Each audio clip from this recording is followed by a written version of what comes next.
Welcome, everybody, to another episode of the One Hit Point podcast. I'm your host, Noah, joined by Jack. This is a show where we talk about D&D, video games, and all things nerdy. So how's it going, man? It's going great. You know what? The weather outside is terrible. So We finally got an episode where we can be inside guilt-free. Mm-hmm. Yeah, it's wonderful. Just the way we like it. So we're going to have a lot of stuff to discuss today. But before we do that, I wanted to give an update on what I've been playing, maybe a bit of what you've been playing or not playing. And we'll just go from there. So I have had a bit of a funny experience with my co-op group that we play Peak with. Yeah. We were playing a run earlier this week, and let's just say somebody rage quit because it was a nasty seed. It was a terrible seed, and even the first level was quite difficult. Second level, borderline impossible, and we were getting just the worst luck, the worst RNG. Zombies all over the place. Okay. Getting us, killing us, losing our backpacks, just like the worst stupid shit that could happen. Mm-hmm. And we died, and then one of us was like, "Fuck it, I'm done. I'm not playing anymore. Like, I'm out for July. Talk to me in August." Wow. So serious, like, wow. Okay. Yeah, he was tilted. He woke up he went to bed tilted, and he woke up tilted. God damn. Yeah. That's rough. So Peak, sorry Peak, but I don't know, maybe I'll just play some Risk of Rain 2 or something instead. Oh, so that killed the whole group, eh? Was it 3 of you playing? Or? Well, no, I mean, there's 4 to 5 of us Okay. at any, but usually, like, the consistent people are, like, 4 of us. Yeah. So... And we were trying to, with that group of 4, trying to beat like a high ascension level. So that's what we're trying to do. But if we get like a group of, whatever other combinations, then that's fine. We can just do lower level stuff with that. Yeah, fair. Yeah. Well, how about you, though? What you been playing or not playing? Well, I'll talk about what I haven't been playing, and that's Warhammer Total War, Warhammer 3. You're done. For now, I've just got fatigue. You know, it's one of those funny things where you play a game enough that you start getting quite, I want to say good at it, because the game, I'm not playing on like the highest difficulty level or anything, but yeah, you put a lot of hours in, you get good at the battles, relatively speaking, and you kind of understand the mechanics, and you just kind of like get bored, and it sucks because you just kind of got the hang of it. It's like literally, I don't want to stop playing because I'm going to have to relearn all this shit again eventually. Seriously, that's one of my issues. So I'm like, I should keep it downloaded. But yeah, I'm kind of burnt out a little bit. Okay. Yeah, it's when you're like, should I get up from this gaming session and go vacuum right now? And there's no hesitancy. Wow. You're like, yeah, vacuuming sounds great. It was worse than vacuuming. Yeah. So all right. It's got to sit on the back burner for a while, and Okay. But you did provide me with a game. I gave you some homework, so yes, I'll give you my background, and we'll kind of lead into this nicely.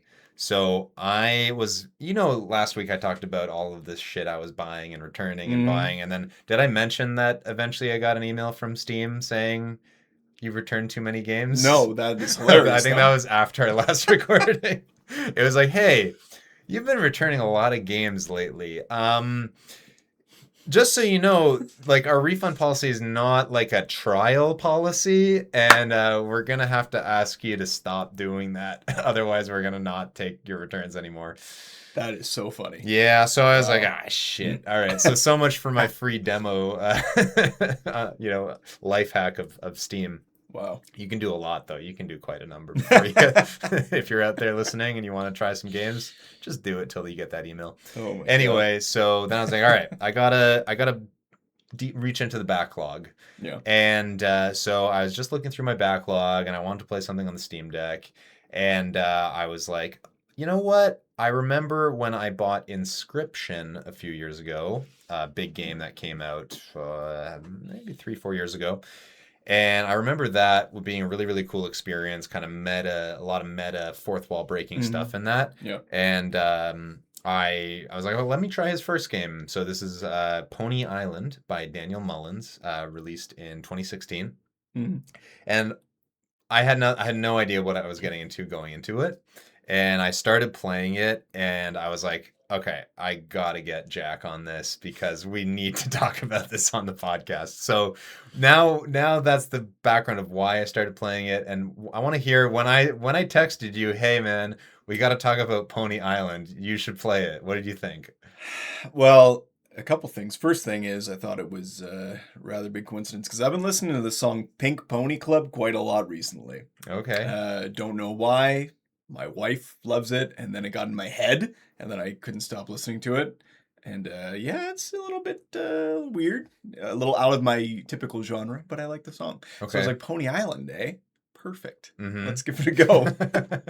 And yeah, I think it's really good. I'm not done it. I'm like halfway through, probably.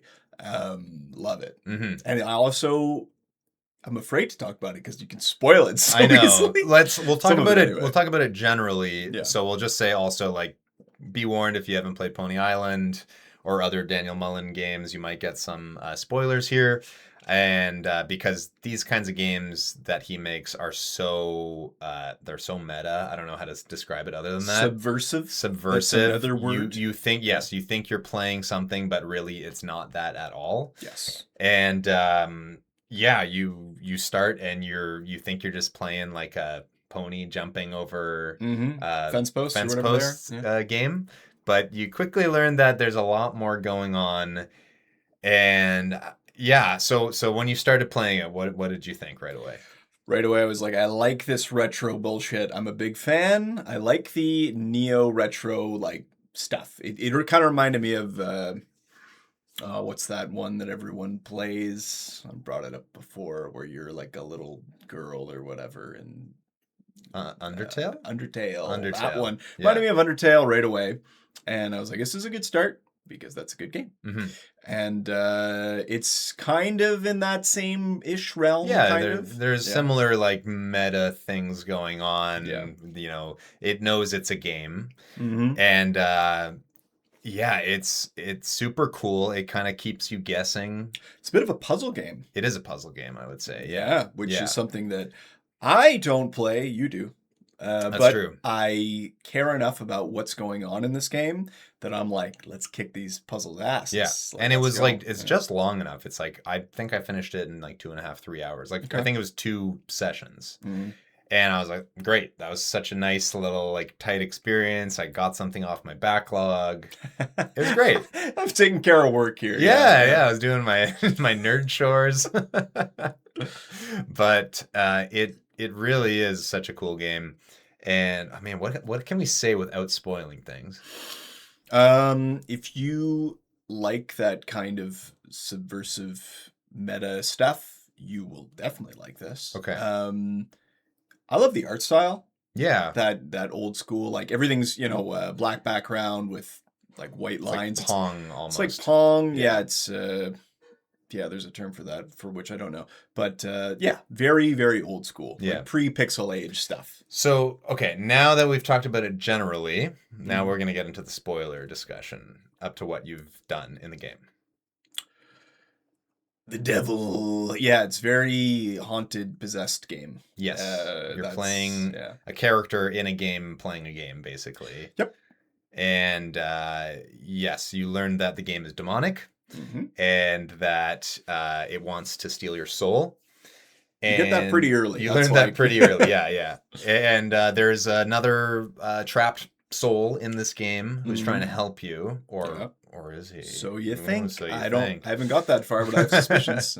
Yeah. So, and let me just put it out there as well. There's a lot of hidden things that I didn't even experience in my playthrough because I was mostly just like, okay, following along. But there's little things here and there that if you do certain things, you can get different endings. Yeah, it's man, it's crazy. It's a roller coaster. There's a couple like type in password things where I'm like, oh, I gotta get crazy because I bet you if I know something, and I'm looking at, there's name. Essentially, you have access to like a desktop at some points, and I'm like, what are these names of these files? Let me try those. Yeah. And I don't think I've discovered anything so far, but I will. There is some refuse there. not I'll to. just say there is some stuff with that. I didn't get any of like the extra Easter eggs, Okay. but if you spend enough time, you'll find some things. Yeah, that's like the replay value, Yeah. or the YouTubing it afterwards. That's like what I did because I'm like, you know what, this was fun. I just want to see the YouTube stuff. But apparently, I think when you finish the game, you can do like a chapter select kind of thing. So if you Oh. want to go back to a specific part of the game, you don't have to like replay the whole thing. That's very nice of them. It's very nice. Yeah, very nice. And yeah, I don't know. There's oh man, I'm so excited for you to get to the end of it because there was one moment at the end that just like blew my mind. Like it broke the fourth wall so hard I didn't even realize until something happened. Wow. Yeah. Okay. We'll talk about it again when you finished it. Mm-hmm. Yeah. So how far in have you gotten? You've beaten the first boss, so to speak? First boss I beat. Okay. And then I'm in like adventure mode. You're in adventure mode. Okay. Yes, I'm in adventure mode. Yeah. And I'm enjoying that. Yeah. Because the actual pony play becomes pretty fun. Yeah. Yeah. You get pony lasers. Yeah, pony lasers are Pony sick. lasers. Yeah. I want those other superpowers too. Yeah. Yeah, you're like hacking the game to progress in the game. Yeah. Yeah. Yeah. It's anyway, just a cool thing. I really wanted to talk to you about it because I was like, this is nuts. You got to play this. Yeah. You know what? Also, you sold me with it's short because short. I like a game that goes forever, but sometimes I just want like, let me hammer this. I'm surprised I didn't beat, well, embarrassingly, I did get stuck because I forgot to click. I was just clicking the wrong thing at one point because I'm an idiot. And then I got through that. But at that point, I'm like, I'm going to put you down for a moment. Even though I was really, this is a game where often I'm gaming, I'm like, let me put on like my music or something. Like I'm not necessarily in the in-game music. I'm like, no, this full volume up, maximum sound effects, maximum music. It's perfect. Yeah. Like, it's very the music's immersive. really good. Yeah, it's really good. It's a very, very immersive thing. Like I was stoked playing this game. Okay, so good. I'm looking forward to it. I'm glad. I'm Yeah. really excited to hear when you get to the end and you face one of the final encounters what you think and what your reaction is. Okay. There was one thing. Oh yeah, and then you gotta also play once you're done that. You gotta play his other games too. Oh, I will. Yeah. I'm pretty sold. Yeah. Unless you're lying to me about the ending and it sucks, in which case I won't play them. I thought it was pretty good. I trust you. Yeah, so I've played Inscription before, which came out a few years ago, and that game is I mean, it got a lot of praise and it's phenomenal. Yeah. And now I'm going back and also playing his second game, The Hex. So that one I've only just kind of started, so I can't really speak to it yet, but we'll get there. We'll get there. Cool. And he's doing Pony Island 2 also. That's his next game. Very exciting. Yeah. Very, very exciting. Okay, let's say we'll take a short little break. What do you think about that? Love breaks. Great. We'll do a quick break and we'll come back with some TTRPG stuff. Woo, done. Hello again. We're back. And we are going to discuss some tabletop RPG stuff, specifically Nimble. More Nimble. But before we do, I want to say one more thing about Pony Island because I can't glaze it enough. But I was playing it on the Steam Deck, which is not an ideal experience, I have to say, because it is primarily a mouse and keyboard game. So on the Steam Deck, you have these trackpads to use as a mouse. No. I got through the game, believe it or not, but it is really hard because you're using the mouse to control your pony lasers, and just doing the aiming was very precise. And I'll give the Steam Deck credit, like I did get through the game, but it was quite a challenge. And then there are points where you need to type stuff in, and you can just invoke like the on-screen keyboard, and so it's just like slow. I will say those parts really, I was like, man, I do want to kind of just play this on desktop, but I did it. I did the whole game. That's impressive. I would not have been able to. I think I would have lost my mind. There was a lot of dexterity, and I was getting some hand cramps because I was like, oh my god, some of these fights because there's a lot of like fast, kind of things you need to do with the mouse. Absolutely. Yeah, so the aiming was hard. Yeah, I'm shocked you did that actually. Anyway, let's move on from Pony Island now that we're back here. Yeah, so we had our second Nimble session, and last time we glazed Nimble up pretty good. Yeah. And the glazing continues because it's good.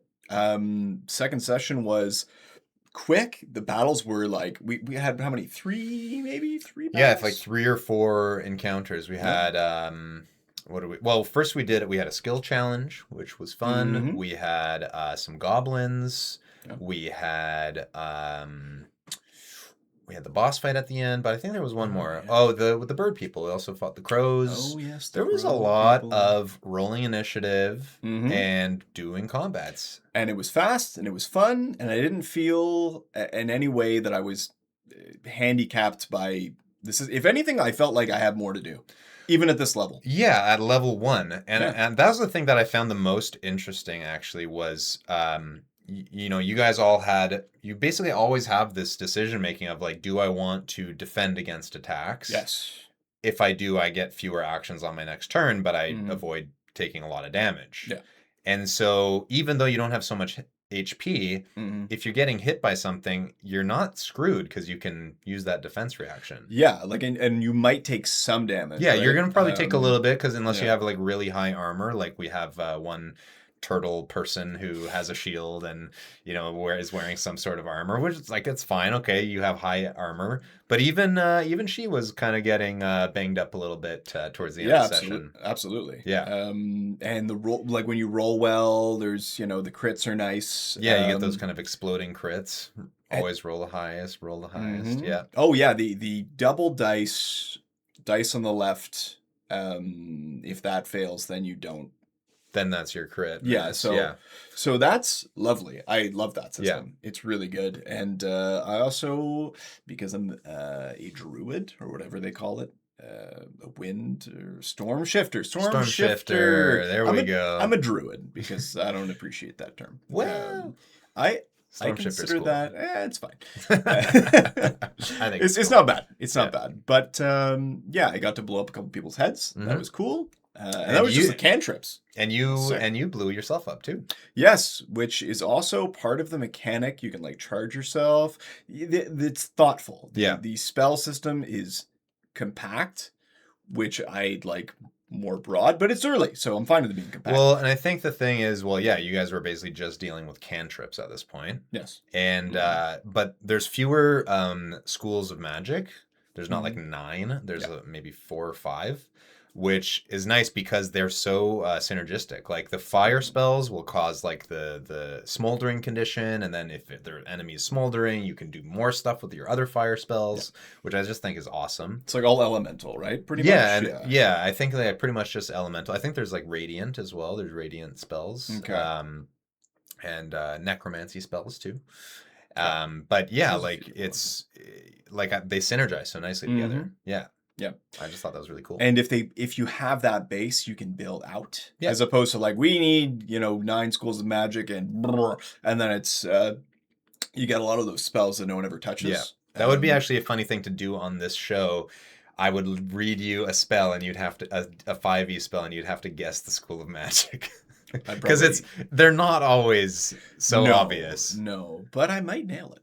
But sometimes you're like, that should be evocation, and it's like conjuration, and you're like, okay, well, yeah, whatever. Mhm. Yeah. Transmutation, the most underrated because they fucked it up spell list in D&D, Yeah. unfortunately, because it's my favorite. So we had a bunch of combats went really well, Mhm. and we even had a boss fight, a level 1 boss fight. And it was fun and challenging. And we almost intense, died. yeah. And Pretty cool. so that was my first time actually creating like a boss monster for this system. And I just used I just kind of used the guide that he has in the Game Master's Guide, Yeah. and it worked really well. The only thing I think I overtuned it a little bit because I did the HP fine, but I was gonna give it medium armor. Mhm. But medium armor enemies would basically just avoid your modifiers. So they still Okay. take the damage from the dice, but no modifiers. Interesting. And you guys were getting banged up pretty hard, and I was like, you know what? No medium armor on this guy. Because otherwise we might have had a bad situation. Yeah, that's fair. But it was well played. It was very fun. We saw an illithid, which always bodes Mhm. well. We only had to fight a what do you call that? The brain thingy. Oh God, Ooh. because I didn't say the name, then Yeah, it'll come to yeah. us. That's fine. Intellect Devourer. Intellect Devour, yes. But yeah, it was really fun. The it's the speed at which it goes. Like there's like a nice cadence as you're Mhm. going through, as opposed to, there's some slogging sometimes in D&D, especially as people are looking stuff up. I think that's a big one.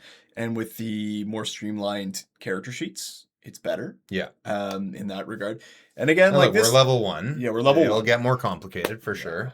But yeah, even just the decision making at level 1, like we already said, it was Yeah. just like everybody had things to do on their turns. Yes. And you can it's like, oh, do I do a second attack if I'm going to have disadvantage? Like there was a lot of cool stuff. Mhm. A lot of cool stuff. And even like cooperating with each other, like, hey, I want to do this, but you're going to be standing in my way. So how about I go through the window first? Yeah. This is, Yeah, I think I'm always of two minds of that in any whatever I'm running in terms of kinda like, can you go through your allies? Like, can you just move through them for free?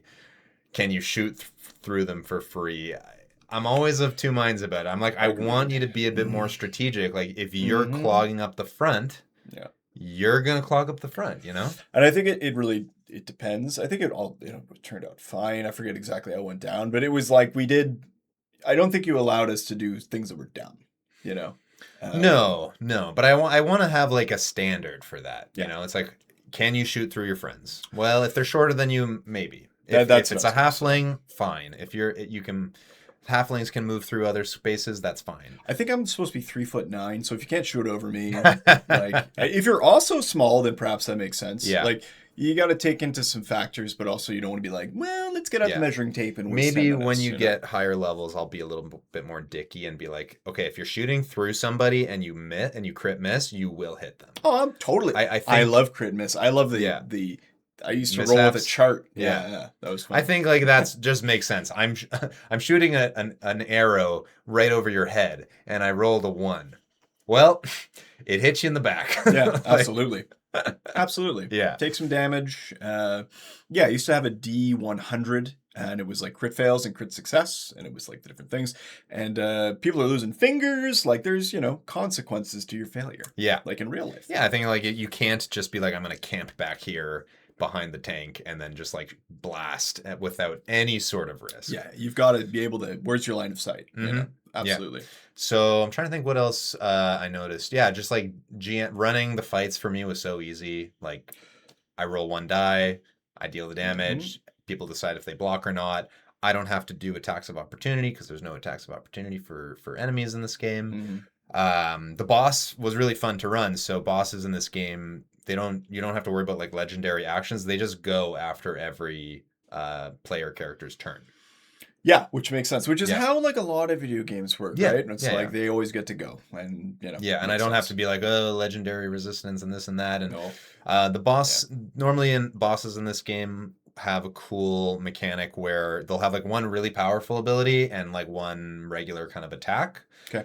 And well, at least some of them do, but this one I made so he had kind of like a burning hands attack, and he could only do it once. And then it would recharge once he was bloodied. So once he's at half HP, he would get it. He would get it back.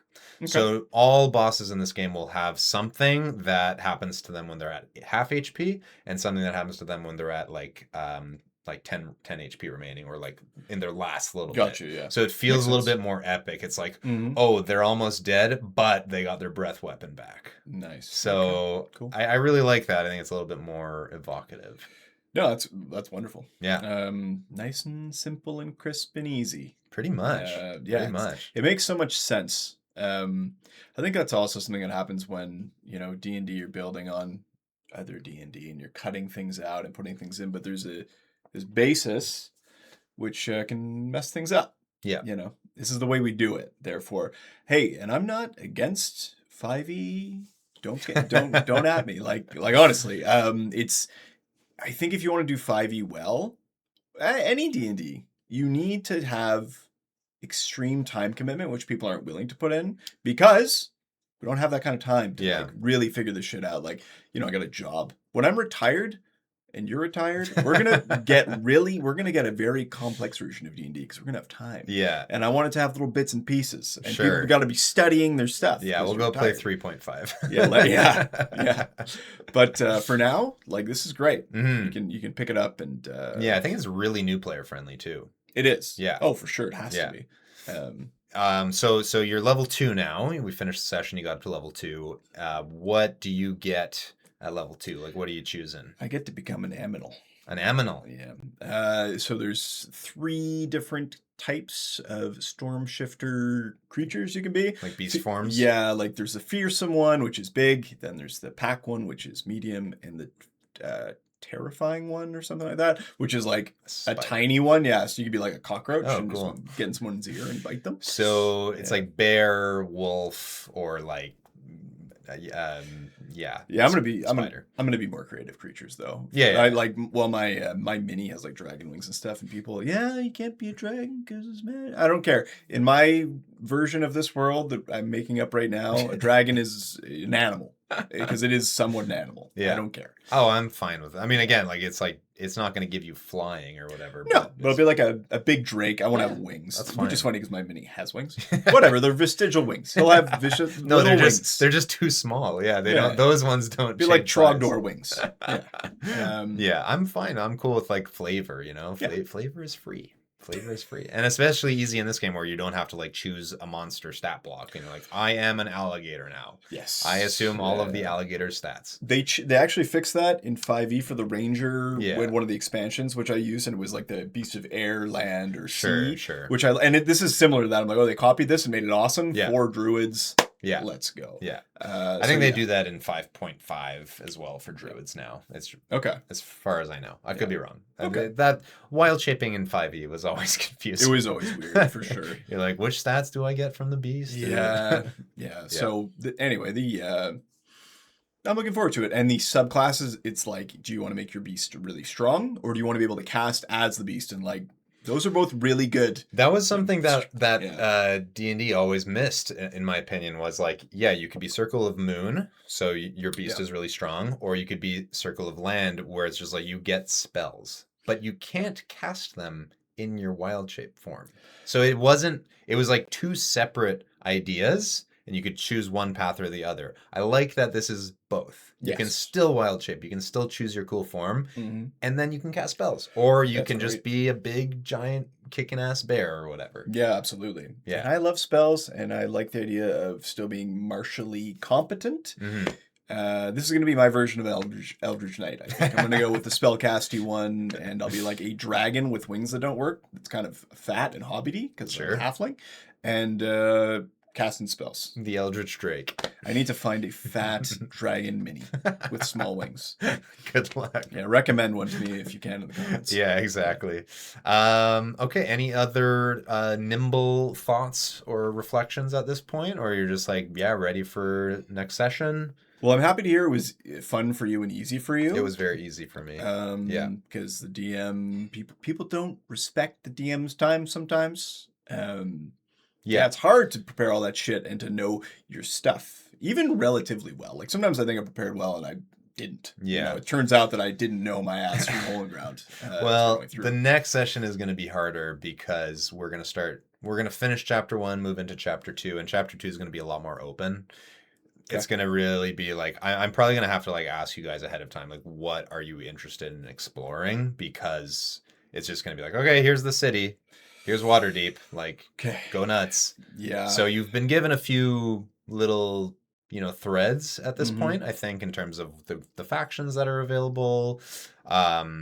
So hopefully I'll get some sort of a sense. And then I did actually purchase on the DM's Guild. There's like a companion piece for this module, and it comes with a bunch of side quests and like faction quests and stuff. So if you guys are like, we want to go and join the Grey Hands, I'll be like, great, I have quests for that. Excellent. Yeah, because that's one thing I don't want to do all of that homework. I don't want to have to make 30 side quests depending on which factions you guys want to meet up with, and it's too much. It gets crazy. It's like and also the knowing where you're going beforehand kind of thing.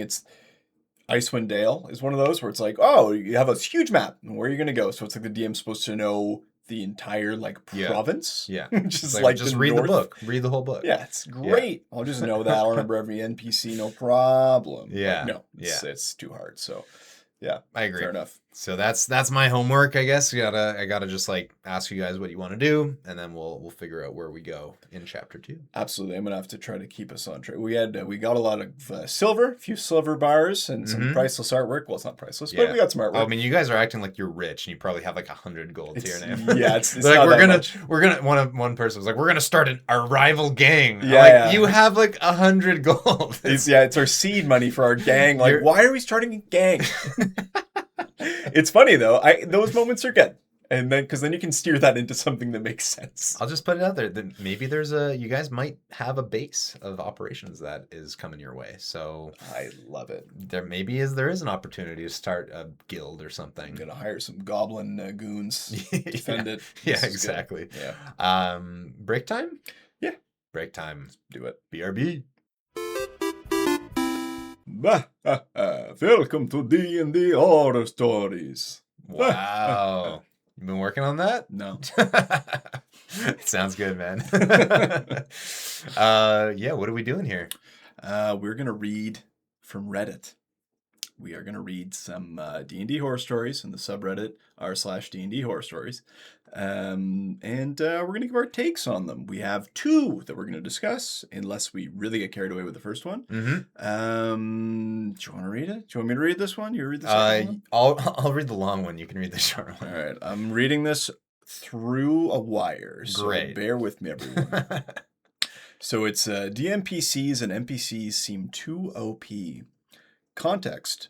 Our party is fairly new to the campaign we're in, 5 sessions in, and new to D&D altogether. Our DM has played before as a PC, but he's a first-time DM. Pretty much every, capitalized, time we met an NPC this run, he put them at a level way higher than us, or has given them abilities that are way stronger than us. Like, I get that it's a good incentive not to fight them, but when he ends up saying stuff like, if you do that, I can just fireball and one-shot all of you, when we just hit level 4 last session. Oh boy, this is great. Like in the first area of the map we were in, we bumped into a pretty egotistical dragonborn, like he physically bumped into me, and as a cocky, confident dragonborn myself, I got confrontational until, quote, ding ding, DM notification, you might not want to fight this guy, he's level 9, and I'm level 3 at the moment. It's just getting kind of annoying at this point, and I didn't know whether to put this in the... Am I the asshole? Oh, am I the asshole here? Or, but here it is. Yeah. I have thoughts about this. You go first. So, I've seen this happen before with like new DMs, where, first of all, they think that NPCs are just player characters with like a full character sheet. And they're like, I'm going to make a level 9 Dragonborn warrior fighter, and he's going to be sick, and he's going to have all these abilities. And it's like, no. You're a DM, you have a stat block for an NPC or a monster. They're the same thing. It's a short thing. It has their stats. Fine. You can still have powerful ones and weak ones. But, like, you need to remember that the party is they're the main actors. They're pushing the plot forward. Yeah. If they always feel like there's no point that we're here because, like, why would they feel like they need to go on the main quest if there's a level 9 Dragonborn Paladin ready to roll, like, right now? You know what I mean? Yep, absolutely. That's it. That's my point. They're the main characters. Yeah. So, yes. So, on the flip side, and I agree with you, first of all. But so back in the day in the old school D&D, and you can still find this kind of stuff in the reworks for like 5e and stuff. There's like a lot of NPCs which are like level 9 ranger when everyone's level 1. But the thing is, and it's like maybe you can recruit them at some point, but they are not a central, like they're like gonna pop up here and there maybe, and they're not for general use. It's not like you're the DM and you're playing this guy, you know. You're just occasionally bringing him in, you know, he might be useful for something here and there. And generally a lot of those guys like aren't going to fight the party. Like this idea of like this guy's going to fireball you all and kill you in one shot, to say that to your party is Yeah, that's just not cool. dumb. Like that's so stupid. And like why like and usually when you're introducing these higher level you know warriors or casters or whatever, normally it's to serve some sort of plot function, not to like antagonize the players. If you want to have a rival group, that's a really fun idea, but they need to be rivals. They need to be on your level. Like it's not like in Pokemon, if you're like fighting the rival, he doesn't have like a level 99 Zapdos when you have your starter. Like, exactly. You know, like that's not how the game works. You need if you're introducing a rival, they should be at the same level.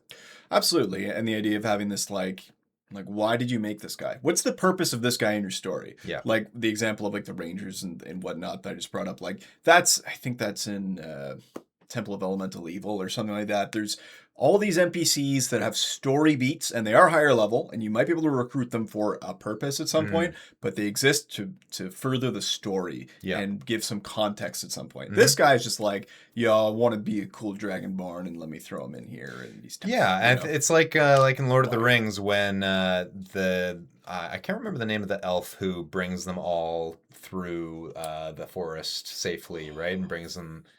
Yeah, you know, so many elven names. I know, Glorfindel. you know. Yeah, Glorfindel. Is it him? Yeah, Okay. I think it's Glorfindel. So like, it's not like you meet Glorfindel and he's like, you know, he's strong. Like he's an ancient elf, and you know he's probably a really good warrior. Yeah. But he's not like, you know what, guys, I got this. Yeah. Give me the ring. Yeah, there's a reason Tom Bombadil stayed in his house chilling. You know, like yeah, you that's the can't thing. bring him along. You can't bring Tom Bombadil because he's gonna break the game. Yeah, absolutely. Yeah, for sure. So I think what's happening, they said it's a new DM. I'm getting that vibe. This is very much a new DM. He's used to playing, so he's like, I'm gonna make a character, and this character is gonna be me in the game, my self-insert. Yes. Don't do that. No. If you create an NPC that you love too much, don't put it in the game. Yeah. Or have them in a position where they're gonna never be... They're going to be fine. They're going to be in a castle and they're giving out the quests maybe. You can do that. Sure. That's actually, let's say you had a guy you did a campaign with, a character, and he survived. You could have that guy giving out quests next time. If you really like him, you can, the world is your oyster. Sure. But like you are there to facilitate the game for your players. That is your role as the DM. Don't make it about your, self-insert fantasy guy. Pretty much. Like in our last session of Nimble, you guys went to a bank and you met a former character of mine. I played this character in a campaign, and then he was my DMPC helper in another campaign, Zexter, the Goblin Wizard. And I just, you guys were like, we want to go to a bank. And I was like, I don't have any banks prepared. Well, I'm going to think of one. And who's the best guy for the job? This snarky goblin and in my mind I'm like, okay, he came back from the Tomb of Annihilation, he came back from Chult, he's rich now. He opened a bank in Waterdeep. So yeah, pretty much exactly what I was talking about. It's like, you like a guy, make him important in a very out of the way kind of manner. But he wasn't like, hey guys, I'm actually gonna join you now on your quest and I'm gonna cast Fireball. He didn't do that. Yes, which is great because that guy's fucking OP. For this campaign, yeah, absolutely. Any other thoughts on this? You want to move on to the next story? Nah, it's fine. I could talk about this all day. Okay, let me zoom in here because this is going to be a bit of a longer one, but bear with me. I think it's worth reading. This one is titled, "Had to remove my best friend of over 10 years from after cartoonist 2812 on r/D&D horror stories. I've been very fortunate to be DMing since 2020 and have been able to complete multiple campaigns with my friends over the years. It was our once-a-month getaway from the real world and always had a wonderful time. When the 2024 rules dropped, I informed my players I was starting up a new campaign using those rules. We had 5 members to begin with, one of them being the above-mentioned best friend. This best friend was good at the table, some odd RP choices, but he knew his build and mechanics, but had a terrible habit of being late, usually 45 minutes to an hour. to sessions, as well as being unresponsive to our group chat, where I would send 2-week notices and a few days heads up for upcoming sessions to communicate our next sessions. I had a lot on my plate, full-time job, young son, dog who passed away during this time period, and other things. My best friend, unemployed and lived at home, would still be late and unresponsive. I went an extra mile as to text him separately outside of the group chat to make sure he was aware of the session. When he arrived late, it would be a quick sorry and no real accountability or any valid reasons for being so late. We were close enough to where I was able to give him some grief over it, and he made empty promises to get better. This went on for about a year with some last-minute call-outs on his end that changed the entire dynamics of sessions / canceled them outright. And I never gave him any real issue, as I still viewed it as a game with my friends and family that I love playing with no real pressure on anyone's part. Everybody else had full-time jobs. There you go. One session, I was very busy and did not send out that extra text to him. The normal check-ins on the group chat were still sent over, however. Due to him not getting the extra text, he realized the session too late and missed the game. I could tell he was upset, but I was busy DMing for the other members. We had a wonderful session, and at the end I saw I had quite a few texts from him blaming me for him missing the session, throwing a few insults, and questioning if I and the other players really wanted him there, among other things. Again, no accountability for his actions. It was then and there I realized he had lost sight of what the game was about and decided to remove him from the campaign with the other PC's support and understanding. I'm thankful that we were still playing this campaign to this day. We do miss him and his character, but removing my friend made the game better for all involved. No notes. You did handle it correctly at the end of the day. Did the right thing. Absolutely. Some people are, their own disorganization and lack of giving a shit about anything is affecting you. It's unfortunate. But yeah, sometimes you got to cut people when they suck for too long and they don't learn. Like, hey, you can feel bad for the guy for a number of things. Like, who knows, living at home with your parents when you're unemployed sucks. But also, you need to move. You need to try to get out of that situation. And if it's affecting, like, if you can't show up on time to play with your friends, and the guy, this DM has a new kid at home. Yeah. He's got a full-time job. Good for you, man, because that's a lot of work. That's a lot of extra work to put in. And yeah, you don't need to, if someone's bringing you down, tell them to kick rocks. Yeah. This guy, you don't tell this guy to kick rocks. You let him down gently because he's just he just doesn't have his shit together. He's your friend, and you need, you ultimately did kick him out. And I think even earlier, if he's cussing you out after he missed a session because he couldn't bother to check the group chat, he clearly has it muted, right? It's pretty obvious he's got this group chat muted. Oh my God, just get him out of there. Yeah. If you're the DM and anyone's cussing you out over something, yeah, no, you don't want that in there. Just this isn't working. It's hard though when it's your best friend. When it's your best friend. Yeah. But that's, I think you can have that frank conversation. Be like, look, man, you're not coming to the game. What's going on? Yeah. And if he's just making excuses, it's all right, look, when you get your shit together, you're welcome back at the table. But if you're missing sessions or 45 minutes late, you're out. That's it. Yeah. This is just I feel communication issues with this guy, which is probably a lot of his problems, organizational issues, and don't make it my problem. I show up late for things sometimes and I feel bad, but it's not every day. It's and look, like you said, DMs put in so much work to plan the session, and it's the least he can do to show up on time or to read the group chat or to 5 minutes late, fine. 10 minutes late, okay. And when you start getting into 45 minutes to an hour, that's a third or more of the session potentially. I don't know how long they're playing for, but terrible. I gotta ask, how much weed's this guy smoking? That's it makes you late. It makes you slow.